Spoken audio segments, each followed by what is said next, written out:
constituents of Tennessee Senate District 19. This is your Constituent Advocacy Campaign Organizer and Voter Education Series Facilitator, Ruben Dockery. Thank you for joining me again for the Voter Education Series. This is part 2, and what we're going to be doing is looking at how it is tax dollars flow to the constituents. Okay? In part 2, that's our focus, is to consider how tax dollars flow through the budgetary process to constituents. And we thank you for joining us again, and we hope that you will find this portion as informative as you did part 1, understanding what the role of senator is and the aspects and attributes of your Senate district geographically. All right. Now, so in part 2 again, I want to emphasize the fact that we're not in any way suggesting that we should circumvent the regular processes established by the state in terms of distributing funds. But there's an opportunity for the senator to take a leadership role and ensuring that constituents actively participate in not only the funding process, but the distribution and application process for funds. After all, that's what they're intended for. So we'll look at a few specific departments where there may be opportunities that either exist currently or there is a possibility of opening up opportunities for those fundings to be used in a way that we can engage constituents on the neighborhood level within your respective voting precincts. All right, so let's first look at the objectives for Section 2 of this voter education series. Upon the completion of this section, observers will be introduced to the formal process for setting the Tennessee state budget. Learn how the senator can act on behalf of constituents during the budget approval process. And lastly, be introduced to some methods for assisting community groups, grassroots efforts, and government agencies to work collectively in the allocation and the use of public dollars. Okay? So now, having said that, let us just walk briefly through this 5-step process that we'll be discussing in this section. All right, and again, we're talking about the allocation process for the Tennessee budget. Understanding again that on the state level, there's a process and there's a form by which things are to be done. And again, what we're looking at is how we can make these funds most available and useful to the individuals that they're allocated and intended to serve, beyond just government agencies. Okay. So first we're going to look at the budgetary process. In that, you have planning and estimation, you have preparation of the budget, the legislative deliberation, as well as budget execution. All of these are part of the process. All right. From there, it moves on to consideration of administrative Tennessee state agencies. Now, I mentioned earlier that we were identifying a few of them for to be specific that I believe there are opportunities. And I base this on my practical experience and engagement over the last 20 years as a non-for-profit founder and director and a community advocate. All right, so looking at the Department of Education, and we'll look at that more specifically, looking at the Department of Health, the Department of Economic and Community Development, as well as the juvenile and family courts and their stated purpose and function. All right. From there, we'll look at the process for establishing eligibility requirements for use of state funds.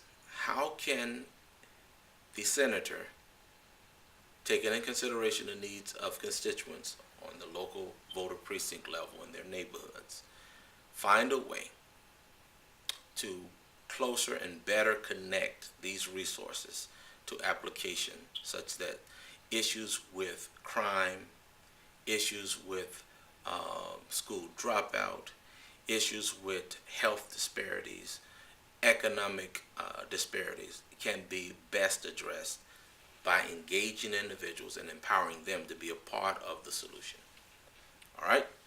Then we'll look at the general grant and contract application process. How can we make that more constituent friendly? All right? And then lastly, community access. Building where there doesn't exist or improving where there are community access to accessees, I should say, to appropriated state funding. Okay? So, let's look at the budgetary process in general and think about how these things flow. Okay? For planning and estimation, immediately after a new fiscal year begins each July, the staff of the Division of Budget begins making plans for the budget that will be considered by the General Assembly for the subsequent fiscal year. All right? And when we talk about General Assembly, we're talking about, in this case specifically, your representative senator. That's a part of that General Assembly. This is where they should have their thinking caps on. All right, now let's talk about the preparation of the budget. After the receipt of agency budget request, analysts with the Division of Budget begin the process of balancing expenditures against estimated revenues.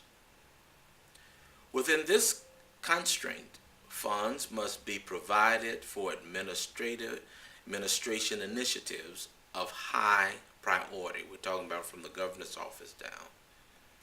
Activities that must be sustained as mandated by state or federal statute and the day-to-day operation of state government. Let me go back just for a second and emphasize initiatives of high priority. How are they determined?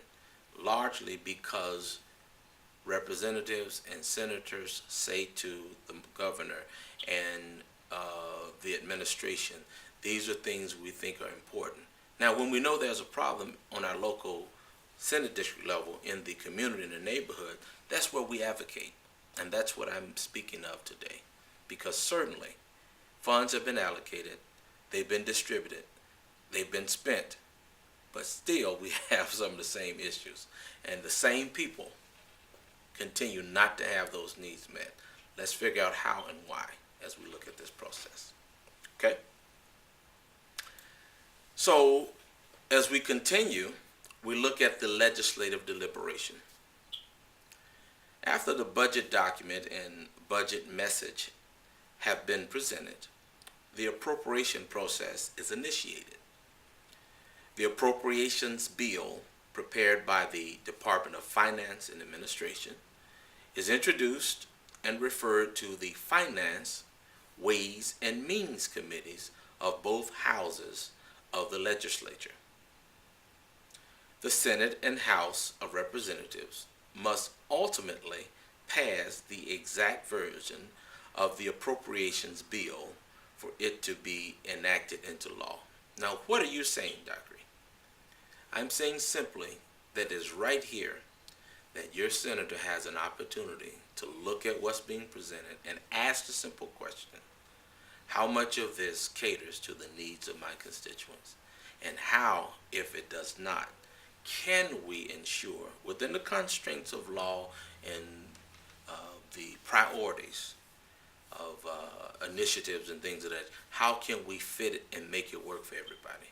Certainly, if you're going to be taxed and you have to pay tax by law, there should be some sort of room for you to benefit from that. All right? So let's talk about the budget execution. When passage of the Appropriations Bill is complete and it is enacted into law, the execution of the budget document is presented by the governor to the General Assembly, and the Appropriation Act is adopted. So you see, there are several hands that it has to go through. And in saying that, there are several opportunities to consider and reconsider just how well we're ensuring that our constituents know about this. And I should also say, this is a good time for your senator to be having open conversations, community meetings, and forums with constituents about this process during this time of the year, so that they can be in some ways a part of letting you know what's needed on the local neighborhood level. I can't see anything wrong with that. In fact, you're being responsive and accountable to your constituents when you do that. Now, whoever we determine to be is going to be our senator after 2018, these are considerations that are helpful. One of the reasons so many people throw their hands up in the air and say, forget it, I'm not voting, I don't care, they're going to do what they want to, is because they're cut out of this important process. And this is how we ensure, in part, that we're part of that process. And we're going to talk later on in this series about how to hold your elected official accountable. But today I want you to understand how the budgetary process goes and how funds can flow down to you. Okay, now we're going to talk a little bit more about those administrative Tennessee agencies that I made reference to earlier. Subsequently, after the General Assembly has passed the budget and it is signed into law by the governor, it is in the hands of the various state agencies to administrate public funds. And over the last 4 years, we've identified a significant amount of funds. And we're going to go into that in one of the other sections of this particular process. We're going to look at that a little bit more in detail in terms of how much, and compare that to some of the issues that still exist and how we can change that. But the point here is that this is a regular process. It follows its natural sequence, but there are things we can do to improve it. The actions are directed in part by the input of legislators, the senator, and that's the most important thing I want to emphasize here in this particular section. During the planning process, relative agencies for our discussions are the Department of Education, one, and identify that in the Department of Education, the 21st Century Community Learning Center grants is an option to help address issues within a broader space of your community. What has happened is funds have been distributed for subcontract opportunities or grants, but because many constituents are not aware of it and not aware of how to go by applying for it, they don't benefit from it. So it's not that they don't exist, as it is people are unaware of their existence often or how to access those things. The Family Literacy Grants is a part of the education domain, the Department of Education. Again, helping parents who may not have finished high school, who have challenges with literacy, to help their children in school and to be aware of all of the resources available. Okay? Supplementary educational support grants is another major thing. Now, often we think this should just be domain to the local education agencies. That's fine, but there is a need to help individuals, for instance, who are homeschooling their children, or those who seek charter school option, or those in a traditional public school structure, to get the resources and the opportunities on the community level necessary. And there are many parents who want to be involved in this. They just don't know how and where to access those resources. All right? Then the Department of Health, community education grants. is one of the things that, if they don't exist, we can open up, we can present a bill or perhaps a resolution that will open the door, build the bridge for these type of things. And again, as senator, those are the things that are expected for them to know, and most importantly, to share that information with your constituents. Okay? Then the other subcontract opportunities that may exist. While I can't specifically call any now, that senator, because they are part of the appropriation process for funding, would know best how to identify and to share that with the constituents. But what we have to do as voters, as constituents, is to hold them accountable to that. Okay? Then the economic and community development. Now, often we hear about these things, and we perhaps hear on the news how different businesses are coming, different individuals are taking advantage of it. But when you go to certain voting precincts, it's almost as if it doesn't exist. You qualify, and you're qualified for that by virtue of the fact that you are a constituent, that you're a voter, and that you pay taxes in some form or another. Okay?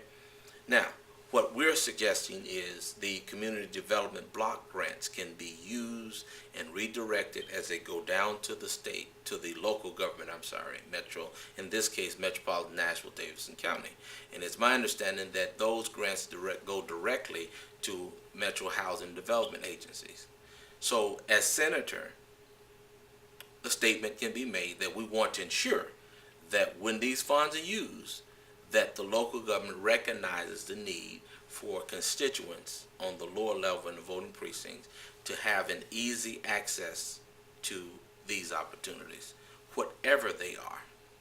Okay? Then business resources that are available for individuals who want to become entrepreneurs, as well as in general entrepreneurism. Things that are motivating and encouraging individuals to become business owners and to hire other individuals and to grow the overall economy for your local community. That's a very, very important thing. But because many individuals feel as though this is not for me, I don't qualify for it, they tend to just forget about it. And funds and opportunities are available that go unused quite often. We have to change that as informed constituents, particularly in Senate District 19. Then lastly, the juvenile and family courts. Now, many would tell you that this is an area of major concern when it comes to young people in the criminal justice system. And people are crying out for considerations and for equal justice and things of that nature, restorative justice. Well, you can be an active part of this because there are funds available through the RFP grants process, specifically on the juvenile courts, juvenile and family courts. Well, if you don't know, you don't access. You don't access, you can't benefit from them. Things that will help local groups like grassroots efforts or nonprofit. And there are a lot of larger nonprofit groups as well. That's fine. I'm talking about mom and pop groups that start, that know how and understand the heart of the people and how to serve them. There are opportunities there. Okay? And then identifying other contractual opportunities for individuals to be actively involved in addressing particularly children that are at risk to incarceration, to school dropout, and things of that nature. And that families that are just facing major social challenges or dysfunctionalities. This is where we can be an active part of our government and not have government control you, but you control government. All right, now let's talk about the process of establishing eligibility requirements for use of state funds. You're not in the room when this discussion is held, but there should be someone representing your interests. Who should that be? Naturally, your senator. based on the intended legislative purpose and description of qualified recipients, provisions and application of funding state-sponsored programs, services, etc. The designated state agency set requirements for granting awards, subcontracts, and other grants. During the planning process involving members of the General Assembly, the senator has the greatest opportunity to ensure that their constituents' needs are considered in the distribution formula. In other words, we don't want such stringent requirements that isolate a grassroots effort individual who may not have a college degree, but know exactly how to engage a young man or young woman who's struggling socially to identify and find themselves. And there are funds available to address those needs. Okay? Let's be open and transparent, and let's make it accessible and friendly, again, to constituents. It's your money. It's your money. All right? The general grant and contract application process. After eligibility guidelines are established, each agency crafts specific application requirements for applying for available grant funds and or contractual services. At this level, there should be a clear means of informing constituents of these opportunities and how to navigate the application process. Open communication between the senator and constituents is very important for this to work effectively.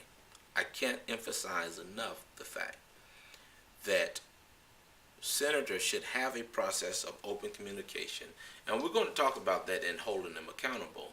I offer a model all the way from the voter precinct level up through the senator's office as to how there can be an open channel of communication constantly going so that constituents are kept in the loop on what's available to them. And then you can hold the senator accountable in that regard. Okay? But I want to emphasize again here that when it comes to this application process, it should not be something that people become afraid of or feel as though they don't qualify for. Let's find ways to open the door. Now, I'm not suggesting that you just blindly and irresponsibly put funds in anyone's hand. I am saying, however, that there are individuals who have the heart and the will and the skill set often, perhaps not formally so, but that can be trained to best use those things. All right? Let's talk about, lastly, community access to appropriated state funding. Now, again, we've discovered that from the very beginning at a certain time of the year, discussions are held about appropriating monies. We've discussed that there is a process by which that is determined, and there are specific individual tasks with the duty of identifying requirements and eligibility and things of that nature. Well, now, how can we make it accessible? And it may not be necessarily something that the legislature have to do, but communication with your local senator or your representative can help you to do best. Now, here's where the senator can work with your respective House of Representative, representative for your district, and the mayor's office as well as your local councilman to build a bridge such that there is a channel of access to state funds that flow through down to the local government or that have to be applied for. All right? So as the candidate for the office of senator is engaging constituents of their respective district, it is important to make sure that constituents are organized on the voter precinct level. And again, we'll talk more about that in section 4 of this voter education series, that constituents are aware of funding opportunities, that constituents are trained in the process of searching out and applying for funds. Now, if you don't go get them, you shouldn't expect them to come to you, but you should at least know how to go and find them in a friendly way that doesn't cause people to throw their hands up and give up. Okay? This is how we build strong civic engagement and participation in government and in our community. And there are a lot of young people right now that if they had these skill sets, this knowledge, I'm convinced that their lives could be changed drastically for the better. All right?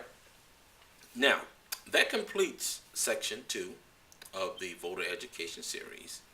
And I'd like to encourage you to stay tuned and join us on the, I believe it's the 15th of December, for our next section, section 3, dealing with current status of Tennessee Senate District 19, issues of importance. There we will be able to really look at how we can parlay resource and opportunities to issues of importance for residents, and how you can speak to what it is you want your representative or senator to do on behalf of you, the constituents. Idea is not to beat anyone up, but you should be accountable. That's why you're elected in the first place. Okay? Again, there will be people running, and there will be discussions and conversation. The real question is, how well have they wrapped their mind around this, and how well are they suited and prepared to meet your needs? At the end of the day, that's what we need. I want to thank you again. This is your Constituent Advocacy Campaign Organizer and Voter Education Series Facilitator, Ruben Dockery. Join us for our next section, Section 3, again dealing with current status of Tennessee Senate District 19 issues.